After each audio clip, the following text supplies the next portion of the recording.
Hello दोस्तों, research with Mohan में आपका स्वागत है। जैसा कि हमने सिंधु नदी तंत्र के बारे में कल बात किया था और नदी का जितना भी इंट्रोडक्शन मैंने दिया था, आज जो है गंगा नदी तंत्र के बारे में हम बात करेंगे मैप के हिसाब से और आपको बहुत अच्छे से समझ में आएगा। और हाँ, ये आप विश्वास रखिए कि इससे बाहर आपका क्वेश्चन नहीं पूछा जाएगा। जब नदी का चैप्टर ख़त्म हो जाएगा तो मैं प्रीवियस ईयर उठा के आपको जितना क्वेश्चंस बने हैं पिछले साल का मैं सारा करवा दूंगा। बस आप ध्यान से वीडियो अच्छे से देखें और समझें। मैंने मैप के हिसाब से अपने हाथ से बहुत अच्छे से पीडीएफ तैयार करता हूँ, बहुत मेहनत लगती है दोस्तों। और हाँ, अगर आप वीडियो देखते हैं तो कमेंट में ज़रूर बताया करें कि हाँ कैसा है वीडियो। ठीक है, तो चलते हैं, हम अपना टॉपिक स्टार्ट करते हैं। ठीक है फ्रेंड्स, आज हमारा जो टॉपिक है दोस्तों, जो आज हमारा टॉपिक है वो है गंगा नदी तंत्र के बारे में। ठीक है दोस्तों, थोड़ा सा हम इसका व्यू आपको दिखाते हैं, थोड़ा सा इस पर चर्चा करते हैं। देखिए, जो गंगा नदी तंत्र है, ठीक है दोस्तों,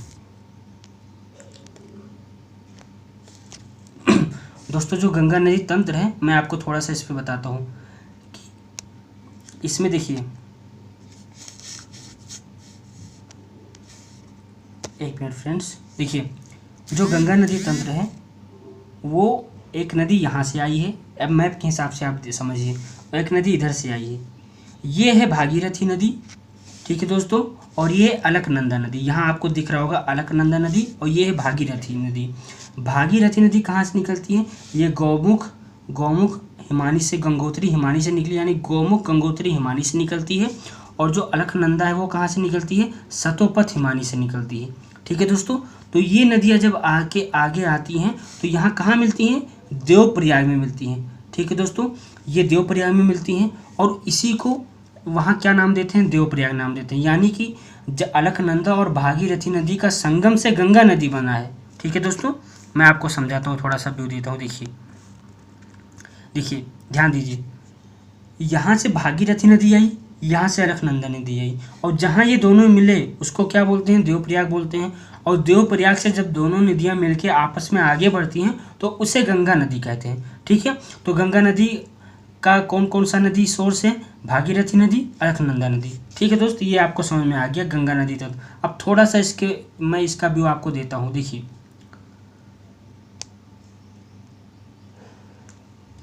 दोस्तों, पीडीएफ मेकर में थोड़ा प्रॉब्लम है, एक मिनट। देखिए दोस्तों, अब जो अलकनंदा से जब मंदाकिनी मिलती है, यहाँ आपको दिख रहा होगा, जब अलकनंदा से ये नदी मंदाकिनी नदी इधर से आती मिलती है तो इसको बोलते हैं रुद्रप्रयाग। जब पिंडान नदी आके मिलती हैं अलकनंदा नदी से तो उसको बोलते हैं कर्णप्रयाग। ठीक है, और जब क्या नाम है, जब धौली गंगा उधर से आती हैं तो इसको बोलते हैं विष्णुप्रयाग। ठीक है, तो ये चीज़ आपको थोड़ी थोड़ी पॉइंट आपको ध्यान रखना है, मैं पीडीएफ दे दूंगा, वहाँ से आप नोट कर लीजिएगा। तो यहाँ से भागीरथी नदी, यहाँ से अलकनंदा नदी, आगे यहाँ देवप्रयाग में मिलती हैं और आगे गंगा नदी तंत्र का निर्माण करती हैं। ठीक है, ये आप चीज़ ये समझ में आ गया। जो ये क्वेश्चन है विष्णुप्रयाग, ऐसे पूछेगा कि विष्णुप्रयाग में कौन कौन सी नदी मिलती हैं, ऐसे पूछ लेगा कि रुद्रप्रयाग में कौन कौन सी नदी मिलती हैं। तो ये आपको बहुत ध्यान देने की बात है। ठीक है, मैं आगे अब लेके चलता हूँ आपको। देखिए यहाँ पे मैंने लिखा, वहाँ आपको समझा, मैंने यहाँ पे लिखा भी है कि जो अलकनंदा है, अलकनंदा इसकी दो प्रमुख सहायक नदी है। कौन सी? पिंडार नदी, मंदाकिनी नदी, मैंने अभी वहाँ पे आपको बताया। देखिए अब यहाँ से मैं गंगा नदी तंत्र को बहुत अच्छे से समझाता हूँ आपको। देखिए यहाँ पे देखिए, जो गंगा नदी तंत्र है दोस्त, देखिए ये गंगा नदी कहाँ से, मैंने अभी बताया उत्तराखंड से निकलती हैं। कहाँ से? गौमुख हिमानी से। उधर यहाँ मैंने क्या बताया था आपको? यहाँ बताया था सतोपथ हिमानी, और यहाँ गंगोत्री हिमानी से निकलती हैं। अब आगे देखिए, जब गंगा जी यहाँ से निकली तो देखिए ये निकलती हैं यहाँ से निकली, ये आप मैप में देखिए तो आपको समझ में आएगा अच्छे से। यहाँ आगे जाती हैं। देखिए अब इसकी सहायक नदी कौन कौन सी हैं? देखिए मैं थोड़ा सा आपको पहले मैपिंग पे ध्यान देता हूँ। जो ये इसकी सबसे बड़ी सहायक नदी यमुना नदी है, दामोदर नदी है, ठीक है, कोसी नदी है। ठीक है दोस्तों, और इधर उधर से ब्रह्मपुत्र नदी आती है, तो उसके ब्रह्मपुत्र नदी तंत्र के बारे में बाद में बात करता हूँ। ठीक है, और जो ये नदियाँ मिलती हैं जहाँ पे, जैसे बंदरपूछ से निकलती है यमुना नदी। ठीक है, और उत्तराखंड से कौन निकलती है? गंगा नदी, और ये मिलके यहाँ कहाँ मिलती है? फरक्का। जहाँ ये मिलती हैं इसी को बोलते हैं फरक्का। ये थोड़ा सा आपको ध्यान रखना, अभी मैं आगे अच्छे से समझाता हूँ, पहले मैप में समझ लीजिए। देखिए मैं फिर से बताता हूँ। देखिए ये जो बंदरपूछ चोटी है यहाँ से यमुना नदी निकलती हैं और यमुना नदी आके कहाँ मिलती हैं, इसको यहाँ पे मिल जाती हैं। ठीक है, प्रयाग में आपको पता होगा कि प्रयाग में संगम है जो कि यमुना नदी और गंगा नदी आपस में मिलती हैं और गंगा नदी की सबसे बड़ी सहायक नदी कौन सी है, यमुना नदी है। ठीक है, तो ये मैप से पहले आप इसको समझिए। अब मैं आपको थोड़ा थ्योरी पे लेके चलता हूँ तब आपको अच्छे से समझ में आएगा। एक बार आप मैप पे ध्यान दीजिए। और हाँ, जहाँ पे गंगा और यमुना नदी मिलती हैं उसको उस स्थान को परक्का बोलते हैं, ये आपको ध्यान रखना है। ठीक है, और ये नदी जाके बंगाल की खाड़ी में आगे गिर जाती है।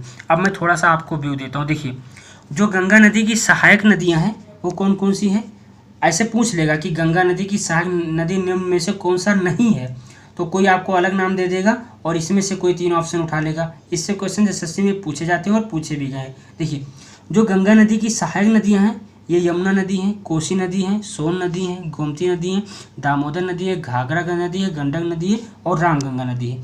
ये इंपॉर्टेंट नदियाँ हैं, इसको आपको ध्यान रखना है। ठीक है, मैं रिवीजन करवा दूंगा जब मैं क्वेश्चंस करवाऊंगा, तो मैं सारा चीज़ आपको एसएससी का जितना भी प्रीवियस ईयर पूछा गया मैं पहले नदी तंत्र खत्म कर लूँ, फिर आपको लगभग 100 से 50 क्वेश्चंस आपको करवा दूंगा। ठीक है, तो ये चीज़ आपको समझ में आएगा कि जो गंगा नदी की सहायक नदी हैं वो यमुना है, कोसी है, सोन है, गोमती है, दामोदर है, घाघरा है, गंडक है और रामगंगा है। ठीक है, अब मैं देखिए, अब इससे क्वेश्चंस इसकी सहायक नदियों से क्वेश्चंस पूछा जाता है कि ये नदियाँ कहाँ से निकलती हैं। मैंने अभी यमुना को बताया ना कि यमुना नदी कहाँ से निकलती है, तो यमुना नदी जो है गंगा नदी की सबसे बड़ी सहायक नदी है।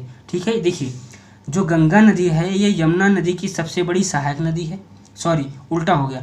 जो गंगा नदी की सबसे बड़ी सहायक नदी कौन है, यमुना नदी है। ठीक है, और यमुना नदी को ही बोलते हैं कालिंदी, कालिंदी बोलते हैं, कालिंदी के तीर। ठीक है, यमुना नदी। ठीक, तो यमुना नदी को कालिंदी नदी भी कहते हैं, ये भी आपको ध्यान रखना है। देखिए, और जो यमुना नदी कहाँ से निकलती है, ये उत्तराखंड के बंदरपूछ, ये कहाँ से, उत्तराखंड के बंदरपूछ चोटी से निकलती है, यमुनोत्री हिमानी से निकलती है।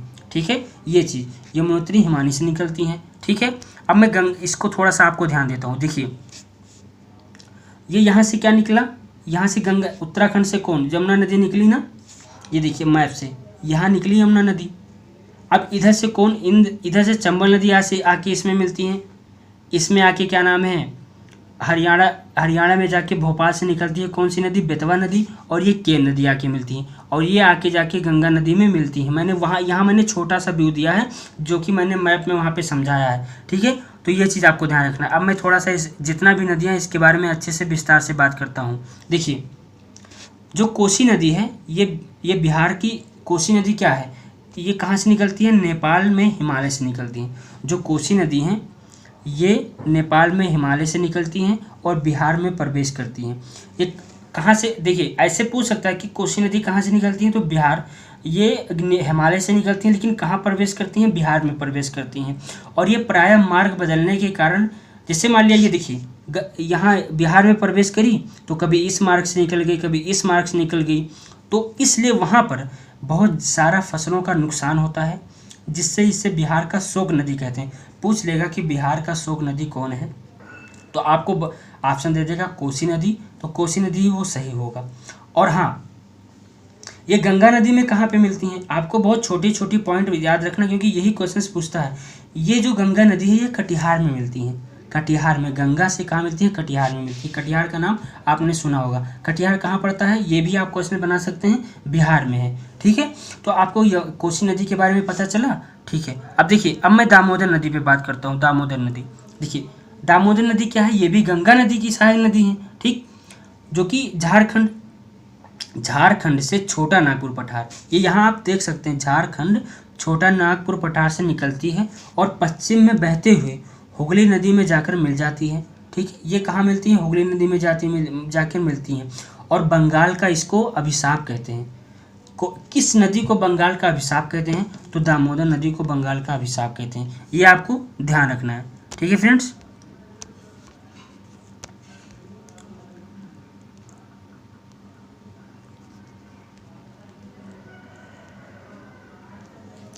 चलो ठीक है, अगले क्वेश्चन, अगले नदी पे हम चलते हैं। एक बार वीडियो में देख लूँ चल रहा है कि नहीं चल रहा है।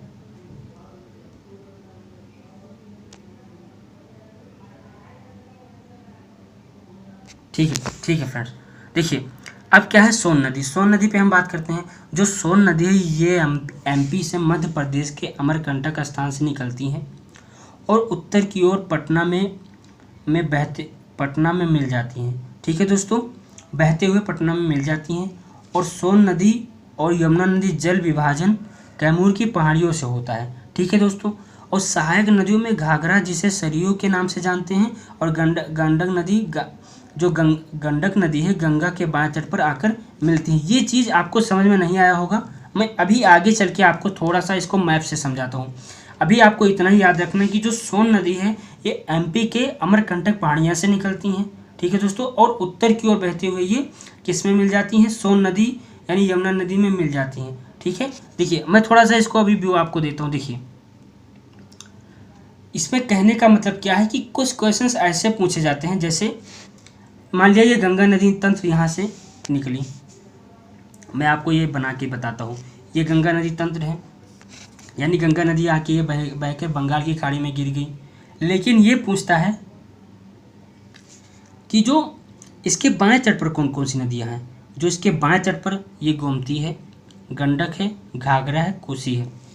ये थोड़ा एडवांस लेवल पर मैं लेके चलता हूँ आपको, क्योंकि ये पूछ सकता है कि गंगा नदी की बाएं तट पर कौन सी नदी है। तो बाएं तट से यानी कि बाएं ओर से कौन कौन सी नदी आके मिलती है। तो बाएं इधर से मैंने बताया था कोसी नदी आती है, घाघरा आती है, गंडक आती है, गोमती आती है। और दाएं से मैंने क्या बताया था, यमुना नदी, टोंस नदी और सोन नदी। तो ये चीज़ आपको ध्यान रखना है। ठीक, अब देखिए जो गंगा नदी है, गंगा नदी को 2008 में, थोड़ा सा और बताता हूँ आपको, जो गंगा नदी है वो 2008 में राष्ट्रीय नदी का इसको दर्जा दिया गया। और जो ये सबसे गंगा नदी के किनारे जो सबसे बड़ा बसा हुआ शहर है वो कौन सा है, कानपुर है। तो ये आपको ध्यान रखना है। ठीक है, अब थोड़ा सा मैंने यहाँ पे एक व्यू तैयार किया है। ये कैसे, देखिए गंगा नदी के प्रवाह का क्रम, सबसे पहले गंगा नदी कहाँ से निकलेंगी दोस्तों, उत्तराखंड से। उसके बाद ये उत्तर प्रदेश में पहुंचती हैं। उत्तर प्रदेश में कहाँ, जहाँ ये यमुना से मिलती हैं। यमुना से कहाँ मिलती हैं, आप नैनी, आपने सुना होगा, यहाँ पे नैनी ब्रिज से होते हुए ये आके संगम में मिलती हैं। ठीक है, उत्तर प्रदेश में फिर बिहार में आके यहाँ मिलती है, मैंने अभी आपको मैप से बताया। और बिहार से पश्चिम बंगाल, और पश्चिम बंगाल से ये सीधा कहाँ निकल जाती हैं, ये वहाँ बे ऑफ बंगाल की खाड़ी में गिर जाती हैं। और हाँ, मैंने स्टार्टिंग में ये बताया था कि ये जरूर एग्जाम में पूछा जाता है कि कौन सी नदी अरब सागर में गिरती हैं और कौन सी नदी बे ऑफ बंगाल में गिरती हैं। तो अभी तक जितना नदी मैंने बताया वो सारी नदियां बे ऑफ बंगाल में गिरती हैं। अभी मैंने अरब सागर में जो बताया था वो सिंधु नदी तंत्र जो है वो अरब सागर में गिरती हैं, और जो आज मैं बता रहा हूँ वो बे ऑफ बंगाल में गिरती हैं। कल हम बात करेंगे ब्रह्मपुत्र नदी तंत्र, और उसके बाद जब ये पूरा चैप्टर ख़त्म हो जाएगा तो कुछ नदियाँ इम्पॉर्टेंट हैं उस पर मैं डिस्कस करूँगा। और उसके बाद जितना भी इसका एसएससी में 5 साल का प्रीवियस ईयर पूछा गया है वो सारा क्वेश्चंस मैं करवा दूँगा। तो आशा करते हैं कि ये वीडियो आपको बहुत अच्छी लगी हो। अगर वीडियो अच्छी लगी हो दोस्तों तो चैनल को सब्सक्राइब करें, लाइक करें, शेयर करें, और कमेंट बॉक्स में ये भी बताएँ कि वीडियो कैसी लगी है। ठीक है, थोड़ा कुछ पीडीएफ बनाने का इशू हो जाता है जिससे बीच में रुकना पड़ता है। देखिए यहाँ पे बहुत ज़्यादा प्रॉब्लम पड़ती है। ठीक है, तो आशा करते हैं कि सब कुछ ठीक ही चलेगा और आप लोग भी अपनी तैयारी अच्छे से करें। ठीक है दोस्तों, बेस्ट आप लोग योर एग्ज़ाम्स, और मिलते हैं अगले वीडियो में। तब तक के लिए धन्यवाद।